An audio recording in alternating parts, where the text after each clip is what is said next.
Lieu symbolique, la place de la concertation de Niamey est noire de monde. Des Nigériens qui arborent leur drapeau national, mais aussi celui de la Russie.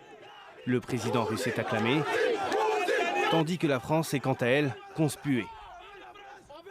Un rassemblement commenté par le général Tiani lui-même sur les réseaux sociaux.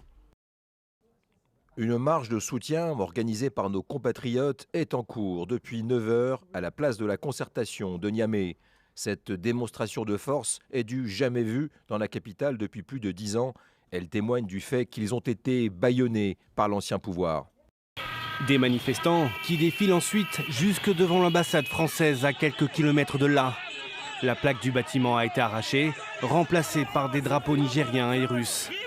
Une démonstration de force à destination de la France, des Européens, mais aussi des organisations africaines. Les gens souffrent dans ce pays-là. Et les Nigériens là, ne doivent pas vivre comme ça. Tu vois, non. À l'heure actuelle, tout le peuple là va sortir pour soutenir les pushistes. Parce qu'eux là, ils sont venus pour équilibrer le pays. Je voudrais dire à l'Union européenne, à l'Union africaine et à la CEDEAO, s'il vous plaît, restez en dehors de nos affaires. Des faits condamnés avec fermeté par les autorités françaises dans un communiqué. Samedi, elles ont annoncé la suspension de leur aide au développement et de leur coopération en matière de sécurité.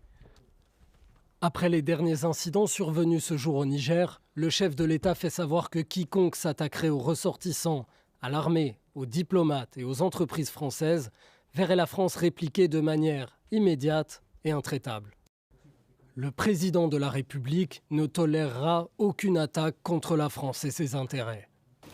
Réunis ce dimanche à Abuja, au Nigeria, en sommet extraordinaire, les pays d'Afrique de l'Ouest évaluent la situation après ce coup d'État militaire, avec de probables sanctions à la clé.